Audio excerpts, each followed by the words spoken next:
Russia is losing up to $20 billion per day on the war. They are losing a battalion a day according to Forbes, and they have more casualties than Ukraine in this war.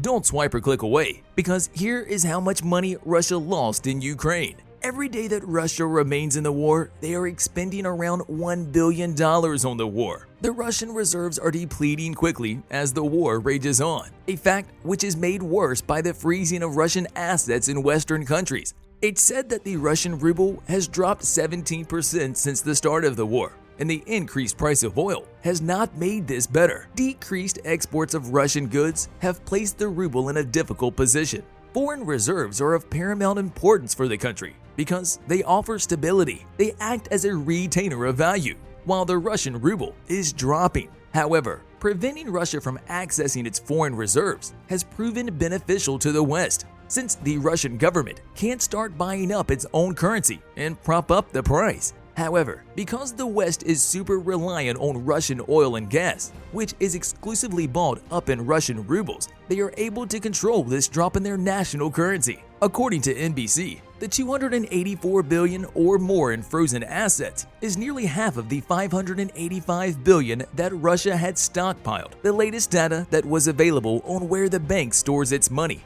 According to data from the CIA, most countries have less than $5 billion stored in foreign exchange reserves. This is official data from the CIA, and it's the impact of the sanctions imposed on Russia by the West. Currently, Russia is still exporting its natural gas and oil. Although the sanctions have made it harder for the money to get to Russia's banks, the money is still trickling into Russia. According to Le Monde, Russia has smashed that like button just like you should if you haven't done so already. But no, in all seriousness, Russia has made 150 billion euros from the sale of oil and gas since the start of the war in Ukraine, and Europe remained its main customer. In 2021, Russia only received 55.5 billion in revenue from the sale of that same oil and gas, which shows you just how much the price has increased since the start of the war. Currently, as the prices of oil and gas imports soar, Russia has received about $430 billion from oil and gas exports to Europe. This increased Russia's earnings from crude oil by 41%. And despite the EU's attempt to cut imports of Russian oil by 90%, it would still take months before the country would be affected. These sanctions will have a long-term impact on Russia, but even if they do, Russia will still be able to sell its oil to other countries in Asia. China and India have been increasing their purchase of Russian crude oil recently, which proves the ineffectiveness of this strategy. So now, the question remains, will Russia be able to supply its war expenditures from the oil and gas sales alone? Russia's expenditures exceed 100 billion euros, and the country has only managed to collect 43 billion euros for the federal budget, which in 2021 was set at 230 billion. And the freezing of the Russian central bank's assets in foreign Western markets has only aggravated the problem. France froze 71 billion of Bank Russia assets, Germany 55 billion, the US 38 billion. So how much money does Russia currently have? Well, official records are set at $127 billion in Russian gold. China has not frozen the $80 billion that the Bank of Russia has invested. And of course, about $62 billion in other countries have remained only partially or fully frozen. The same goes for international institutions, which hold $29 billion in half-frozen Russian assets. Now, we should mention that this data comes from June of 2021, the last time the Bank of Russia released any official information to the public about the state of its assets. But we do know that they have grown by an additional 45 billion since then. However, there is no official record of the location of these funds. Forbes came out with a headline that read, "The Russian army is losing a battalion every day as Ukrainian counterattacks accelerate."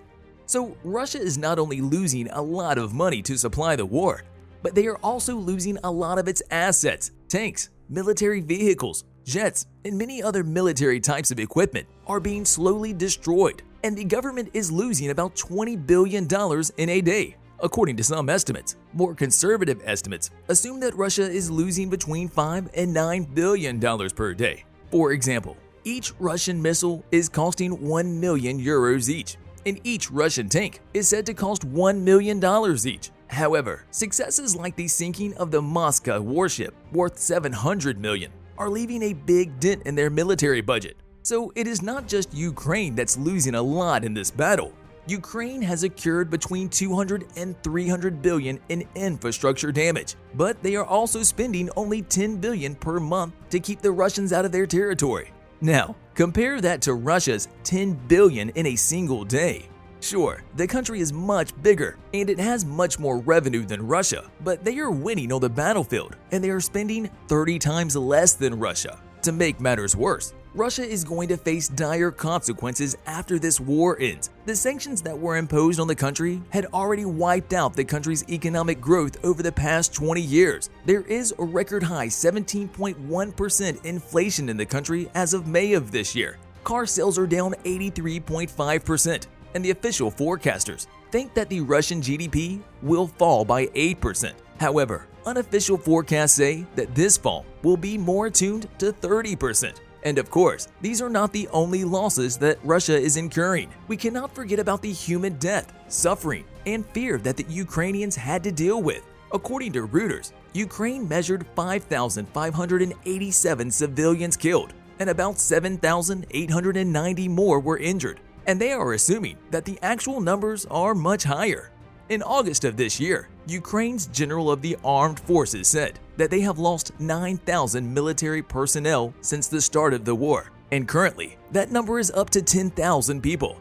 Russia's side has yet to release official information as to how many of its soldiers have been killed on the battlefield. However, the US has come up with an estimate saying that about 15,000 Russian soldiers have lost their lives on the battlefield, and about 3 times more of the soldiers have been wounded. That number wouldn't be too far off of the actual death toll that the Soviets incurred during their occupation of Afghanistan from 1979 until 1989. And of course, that same number of people lost their lives during the 2014 Russian conflict with Ukraine and Crimea. While the death toll is mounting on both sides, so is Russia's inability to offer proper logistical support for the war. They have been unable to provide their military personnel with the medical aid, ammunition, and food necessary to sustain them throughout the war. The result is Russia's inability to adapt to the currents of the war. And we could draw some parallels between the Russian-Ukrainian War and the Vietnam War. In both instances, major world superpowers invaded smaller and seemingly powerless nations, only to find themselves overwhelmed by the defenders because of superior strategy and morale. To aid in the war, many nations are providing security assistance. On a related note, do you think Russia will win this war, or will it lose against the West? You can tell us in the comment section below. If you like more videos like these, don't forget to subscribe to our channel and hit the bell icon so you never miss any of them. And as always, thanks for watching, guys.